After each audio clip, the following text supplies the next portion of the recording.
Jali note number Mda finance ki portfolio pigum janida. Ko. As she can only honorable CM Kemsangi Magi opinion da I or whenever I hazard.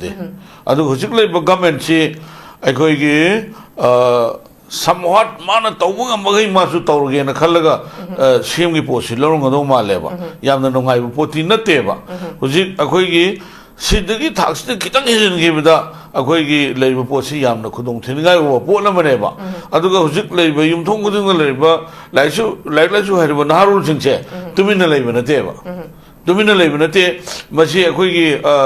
Pagang Nangba, Adagi Hanagumna, Koigi, you Herpitaga, Shakar Piraga, Adu election Nika and a Puto, Hadal Te Maduti Tasdeva. Marmadra, sentiment, Shokosi, Masigi. Mention the Honda, Mujanga Matak to Honazari never. I walk in the call. I was it Kanasu, Manipur, Nuxidable, Moena Kali, I could indigenous people, Punamakse, Maite Woro, Muslim Woro, Nagabu Woro, Hanalemoku, Kumzai, Kamu Woro, Punamaxing Sigi, I could pin the talk of a portion, Santana, Wari Shaba is the Wari Shaba is the compulsory never. What is Habdo, Madugi Poto, Honorable Shame we could talk, I go Central High Commander Sinner Abnina, Mana what is Hazari Bisinski, outcome Karila Kedo, just I go Yaminazi, I go to take Banseva, outcome Karila Kedo, outcome Gi Pochi, press etikam Lakureva, very surprise call. Press etik say, must come down control together. Mandi, not only a Kuki Militants. Nataba, Ataya Toposu, foreign hands who Yauri Haramina. India state forces, Nataba, India forces in the Kotara of Neva. Was it labor train? Gari Maitara of Neva. Aduga, Akogi posting Lakwa, Akogi Tonba, Saturday Tark base Peter, eat home Pugal of Neva. Gari Maitagla of Neva. Huzik Kayam Queen a patient like you don't know, just waiting. I go young Shep, I go to Kangi Tauri Batok, Kari, the Mota Tauri Monoido, Adu Kangi Machina Kamyam, Kaibala Katagisu, Adudi just Akoi Hujiki labor expansion Toba, Adu expansion Tor Matunda, labor community, Hujik Anova, Nagaga Tole say, Hujik Moshu Wadi Sabo, Kana. My Magi, Wari Shanaba, Santaina Honabagi, Ponam Sanzilla Kuse, Masigi, expansion Toba, Aduga Masigi, Wari Shanari Sigi, outcome say, Masikari Lake say, I could say that how she come down cooperation Piraga Kara, Koi Piece, Amulaka the Geba, Adom the Sansan Minasi. Okay, I can't take no Wang, Anikatanga Hanjagi, Tiana than Pivio. Was I in the seminary in Ninaqua,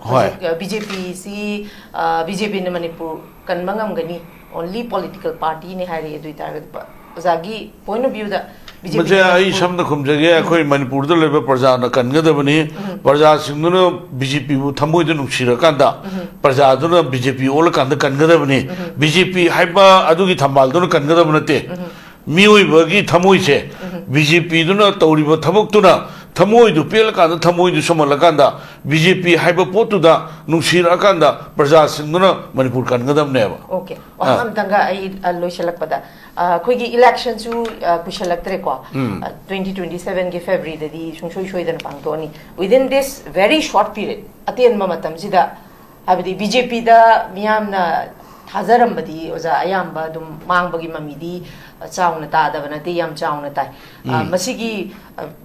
Atian Mamatam Karasida, Anova Shemama Hablagasu. Lakador elections the Sumo Adum appointing the Java the money power, muscle power, Adum season of Sequoiadum Yam, Yam, Masi Yam Pazana, Tengaravani. Adu money power, muscle power, season, but she Kitang Natarakanda. People give BJP the Manga Trasina,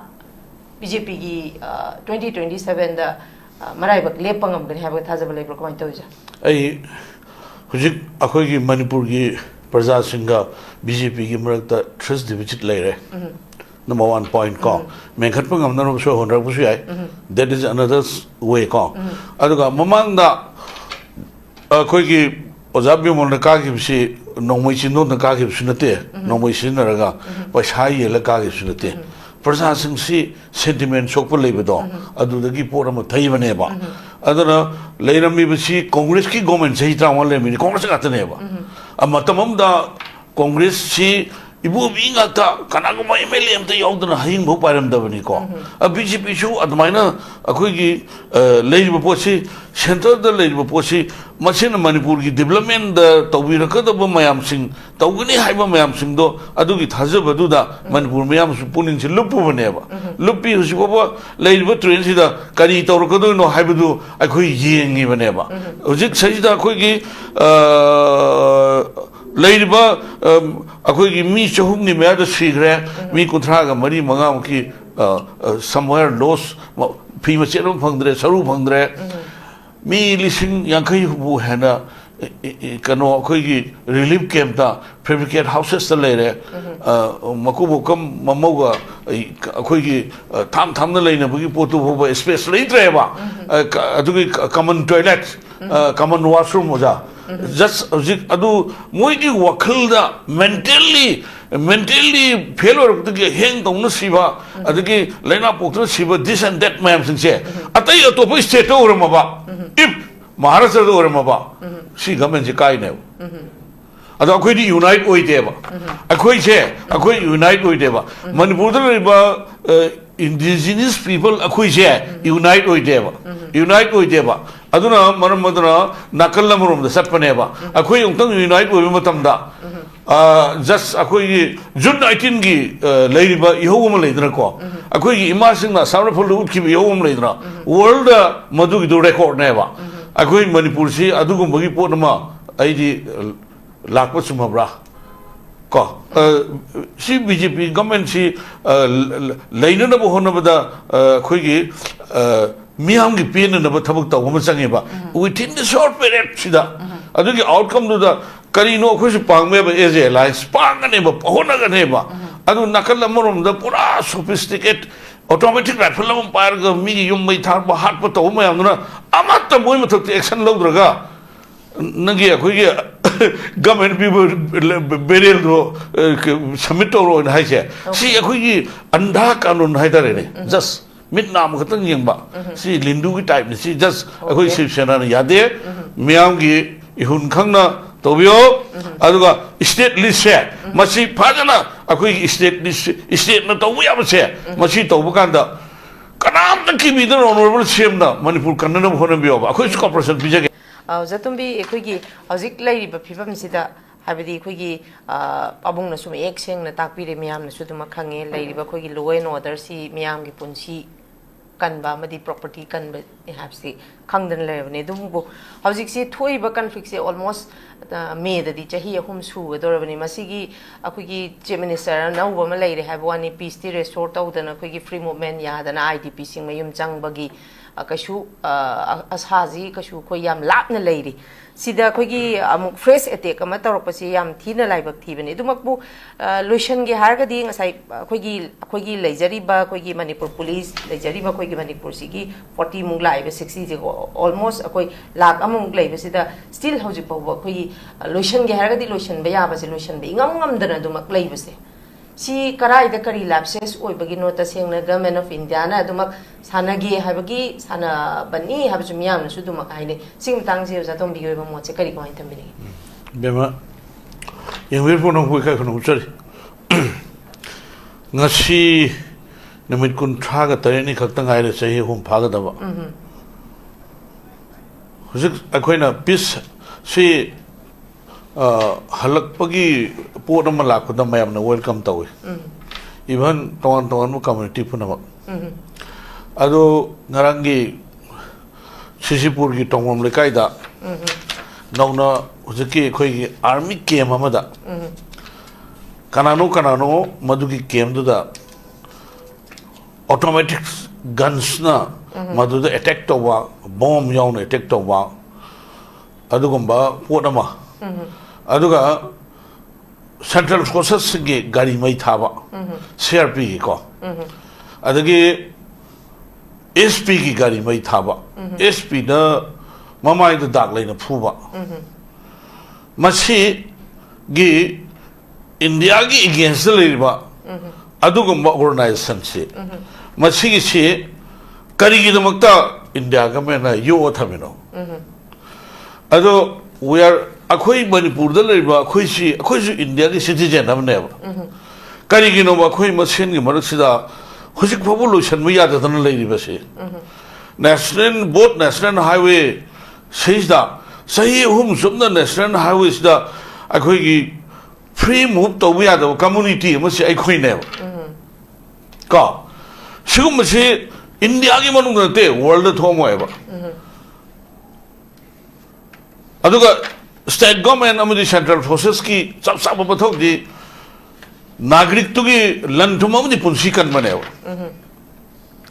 leibu train si da India government na tawning ma thawak khar leiri ba just madu moment lo challaga madu lo channa bugi tanzama adu yeng ma male mai target che ado ai khoi punamak se manipuri ne ba just nagao bi ai tribal kuki bi ai maite bi ai maite muslim bi ai ai 34 plus naga kuki tha 36 se ai si India ki citizen ne ba ado jiksi moruina ai si border fencing ju yamna all forest oi ba 21 ga dai da khara kari kaino amuk tawnen tormi amuk paring sana ka thal ga amuk tu holli akhoi gi Manipur sida lu lei ta budong na tawre ba hujik lei ba akhoi gi 140 crores ki people se masina Supreme Court amani High Court se akhoi no honor tawri na aduga Supreme Court amani High Court leiba court singsina moisum myo bigi lanthum amadi ngang na bagi ton ba ek mayam amga loina na court singsi lei ne ngasi bogi manungda akhoi gi beli daleriba singsi khulai lakhot ba phabana tana singda kari dawrige nakan nama puho ho ba amna holo ba administration nama singi area da tawre masina hujik tongan ma community singi mathakta moina saning ma mai ge da salaga fresh hujik attack to se masi India government masi khangna yeng lei be se as a alliance ai khitang swai hida ai suggestion tawninge Manipur gi leiba praja singsi akhoi nom gi chang da yadro polam si national highway ni sida laiba posi akhoi na sari ba thai ba singsi akhoi hingi haiba du ngai akhoi atai to posi ta phangba akhoi sida phangba si double the pasasi khenara bane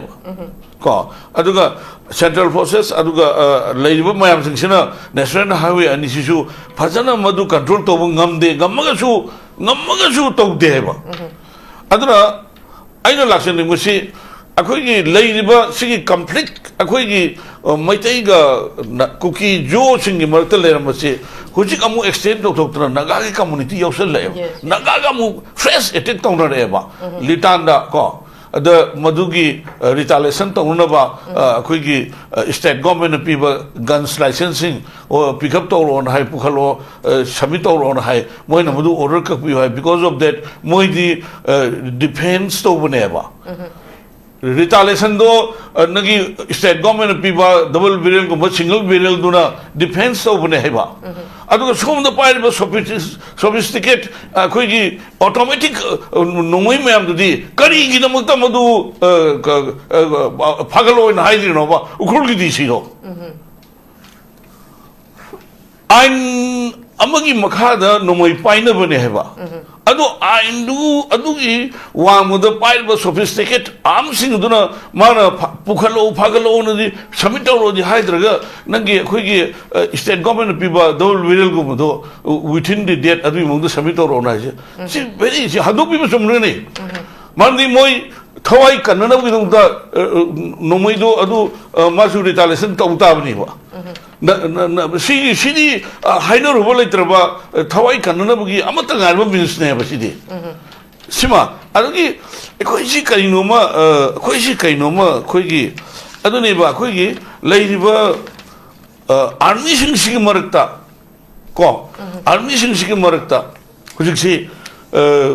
sab sana madugi thengna ge na khanba leitaba aduga makhut makhung pun badong leiba se samna har kan huji akhoi gi security advisor Kuldeep ko aduga morom da sai yam panagre huji mana huji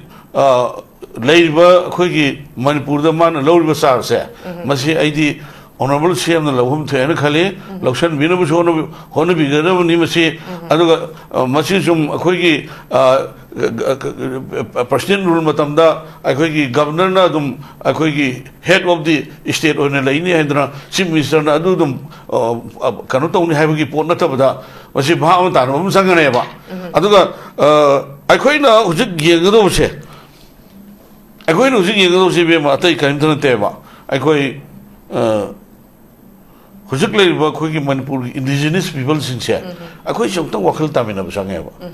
wakil na sida akhoi wakil tamin na hodragadi akhoi yam da khudong thiba akhoi gi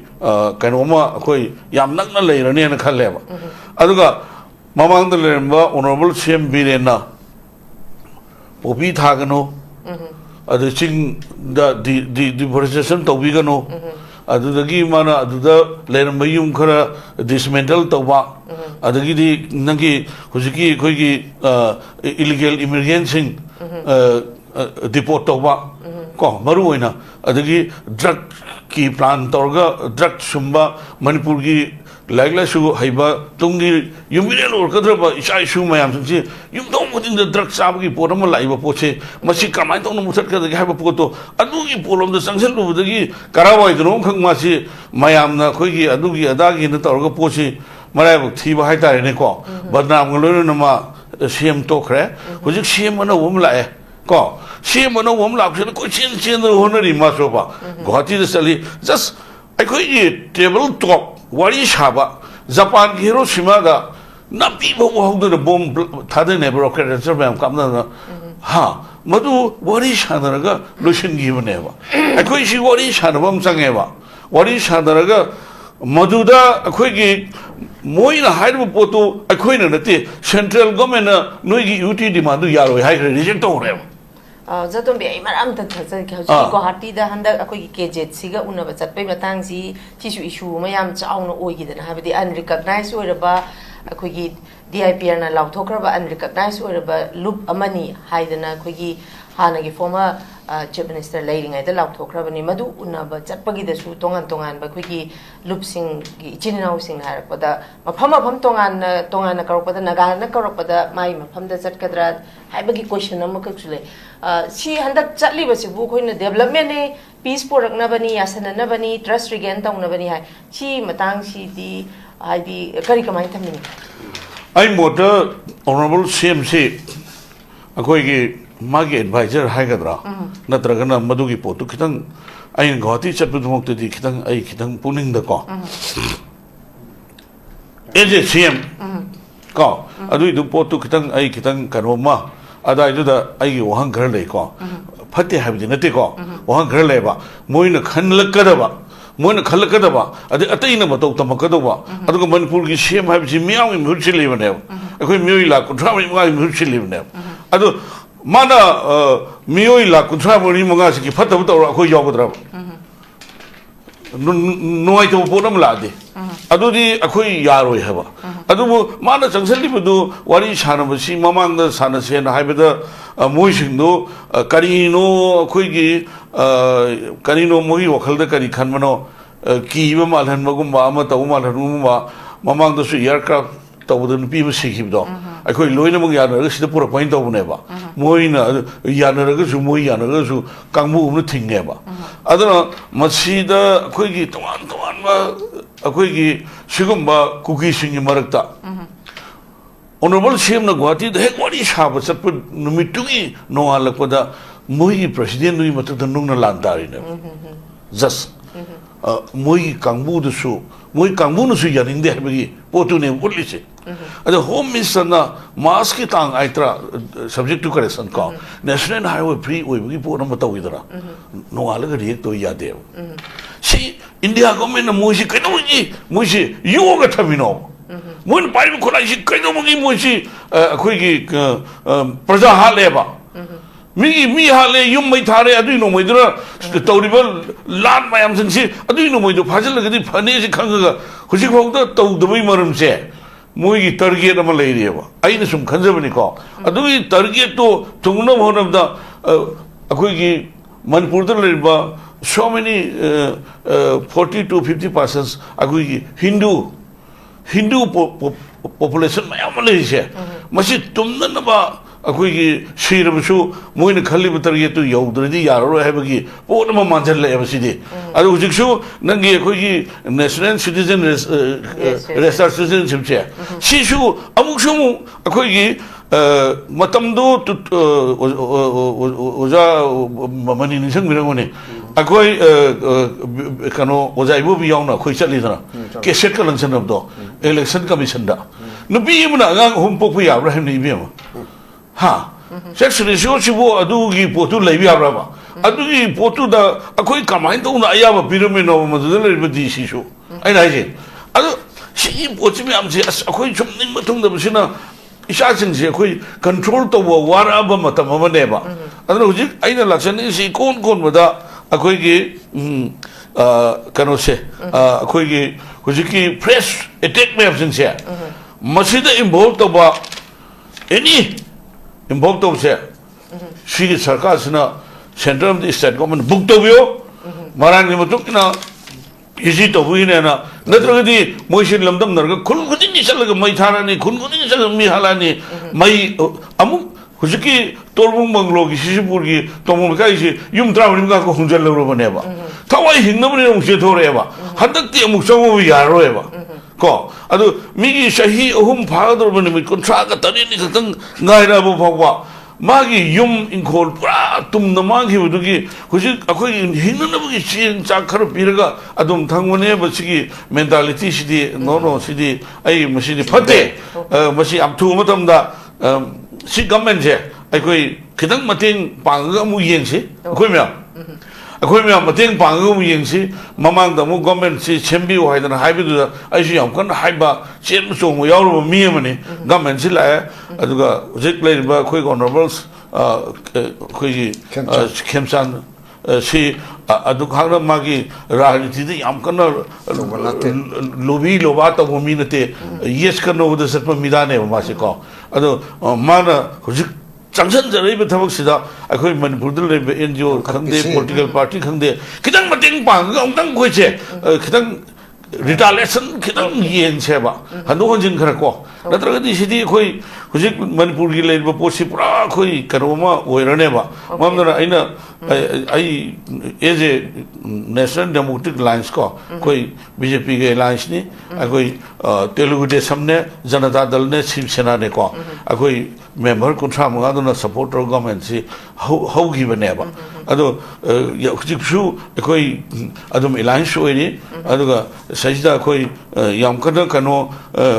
achum sum haje bani sajda akoi na aigi adugi adagi leite praja yam ware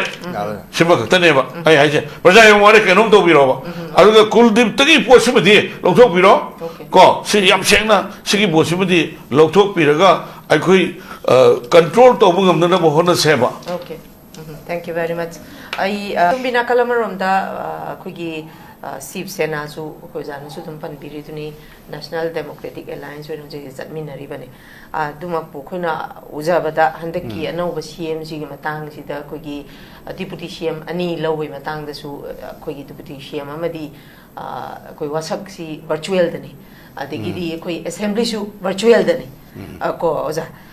sigi batang da miam na hoji BJP gi anau ba CM ma leiraga su everything Government of India na masi makoi na already design tor ba architect tor dana loira ba the me CM ni the me government ni habasi oza miyam na hainari ko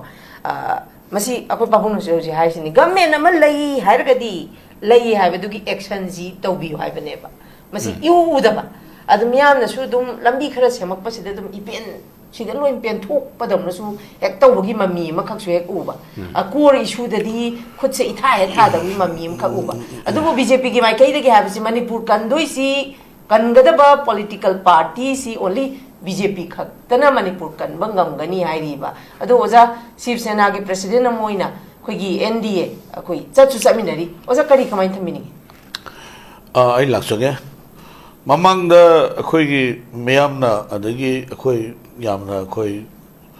press ki kanogi khoigi social media ki kuthang da tongan no foreign hand khoi yawi haina madugi proof evidence kuidringe matamda kaltada uski haiba Ukraine taruk amaga ade Matthew akhoi America gi masada maga haisi sidalriba Kuki jo kamusung si drone gi adugi training piba gorilla gi akhoi gi nangi training piba this and that tawe si proof tawdna leba pona manina moi jogi mathakta kedobugi India government na khoi gi army crackdown tawdrino moi na changsel aga freely border si cross or changsel aga India gi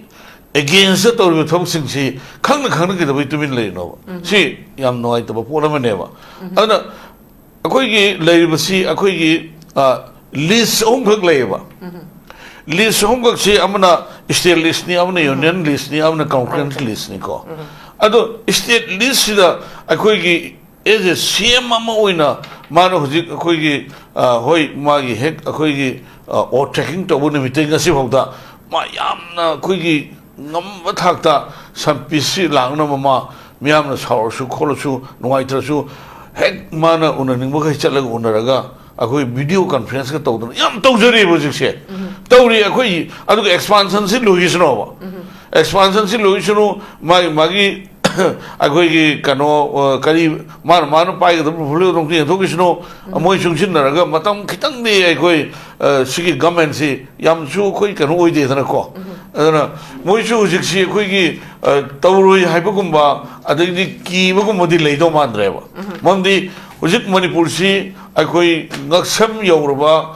Quiggy Kudong Tibuki taxing or some Yoruba never. Moiloina Kangi never. Was a Marakam Hazik, Tatsaki, Aziki Ministry Expansion Z, Azik Tawangam the lady ko. Azik Makui Mangagi, Makada Kugi Ministry Expansion Portfolio, Mazagi, Kugi, Nemchaki again, Honorable Kui Deputy Shem, Nemchaki again, the Kui Rural Development and Panchayati Ras Pibese. Nakalum the Hazik Toiva conflict sidam ying seva Kui Masita Pusalaga. Tiger Road, German Road Ki issues a Kana lady. Yes. Adu Bataga di Rural Development and Panchayati Rasi Mangwanda P Sali Sinadi something behind. Masai Hen Toiba conflict Sigi, Loida Oidabagi as a Wakano Masu Lake Day, Haina Lake Day was a Masi Canada see a Toiba conflict Sigi Warosinama Purapangam Drivanina Rural Development and Panchayati Rasi Nemchak again the Pirogadi Masi Hazik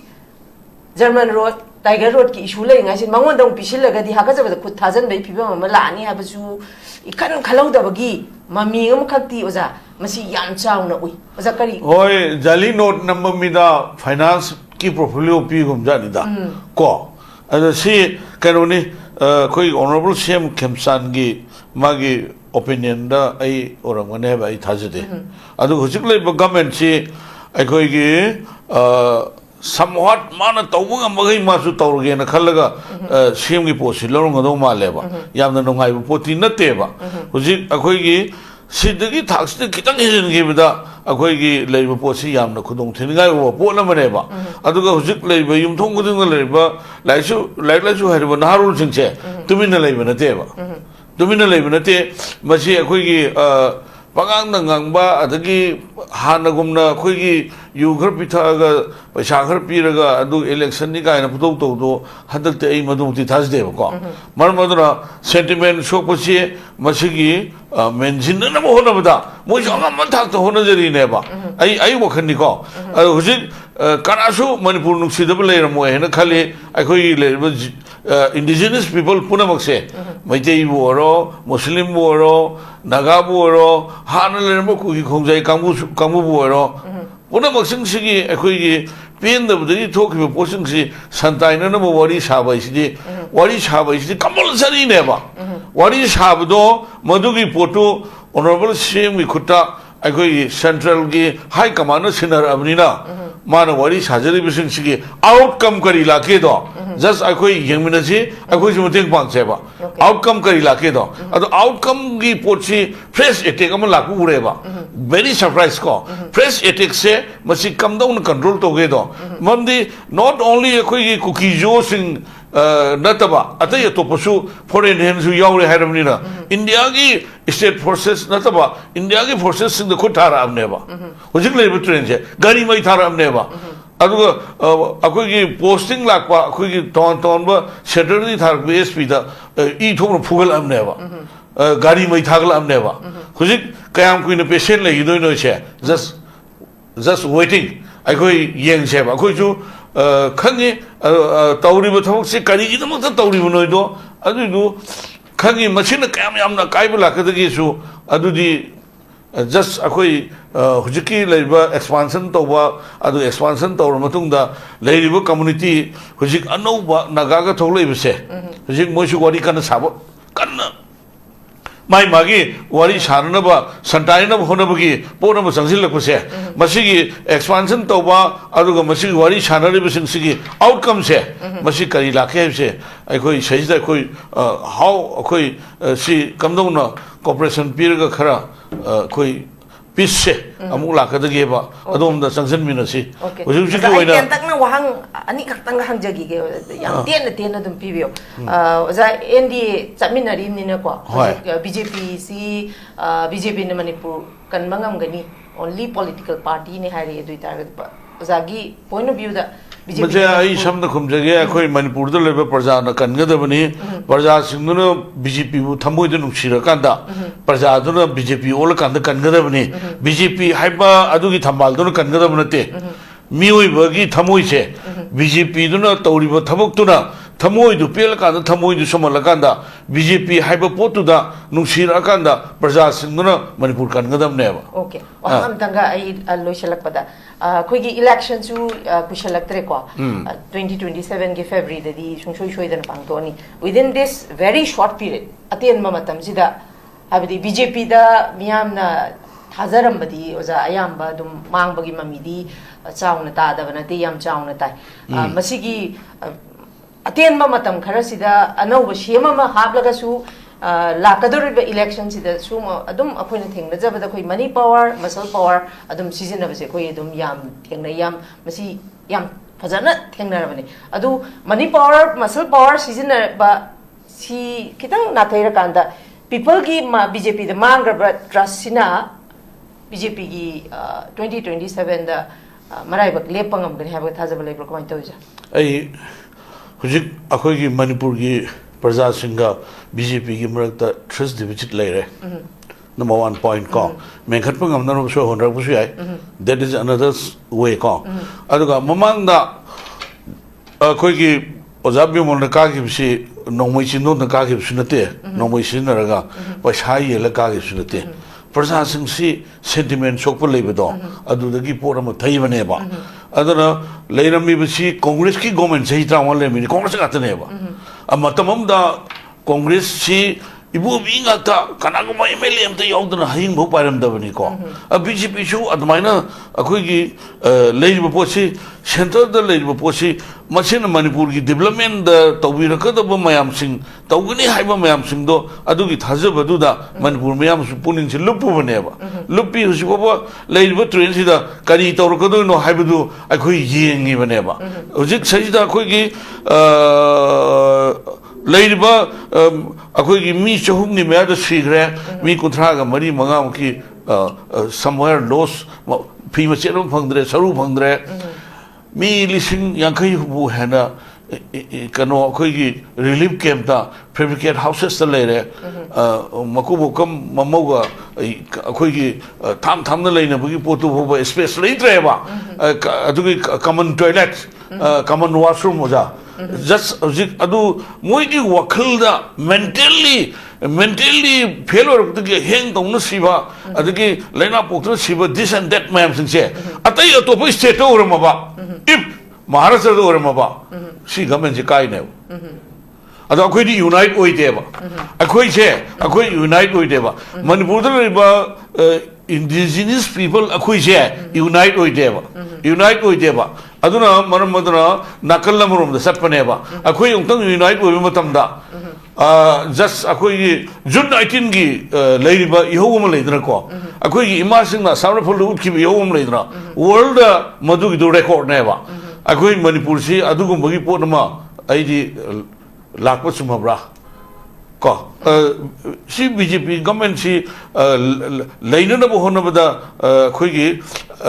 ꯃꯤꯌꯥꯝꯒꯤ ꯄꯦꯟꯅꯅꯕ ꯊꯕꯛ ꯇꯧꯕ ꯑꯃ ꯆꯪꯉꯦꯕ within ꯗ short ꯄꯤꯔꯤꯌꯗꯁꯤꯗ ꯑꯗꯨꯒꯤ ꯑꯥꯎꯠꯀꯝꯗꯨꯗ ꯀꯔꯤꯅꯣ ꯑꯩꯈꯣꯏꯁꯨ ꯄꯥꯡꯕ as a alliance ꯄꯥꯡꯒꯅꯦꯕ ꯍꯣꯠꯅꯒꯅꯦꯕ ꯑꯗꯨ ꯅꯥꯀꯜ ꯑꯃꯔꯣꯝꯗ ꯄꯨꯔꯥ ꯁꯣꯐꯤꯁꯇꯤꯀꯦꯠ ꯑꯣꯇꯣꯃꯦꯇꯤꯛ ꯔꯥꯏꯐꯜ ꯑꯃ ꯄꯥꯏꯔꯒ ꯃꯤꯒꯤ ꯌꯨꯝ ꯃꯩ ꯊꯥꯔꯛꯄ ꯍꯥꯠꯄ ꯇꯧꯕ ꯃꯌꯥꯝꯗꯨꯅ ꯑꯃꯠꯇ ꯃꯣꯏ ꯃꯊꯛꯇ action ꯂꯧꯗ꯭ꯔꯒ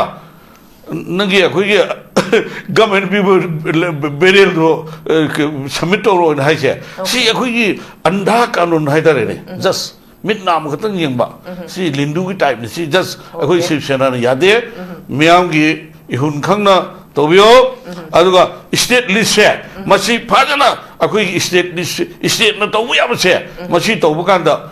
kanam ta ki bi the honorable cm na manipur kannana hona biyo akoi cooperation bijage okay thank you very much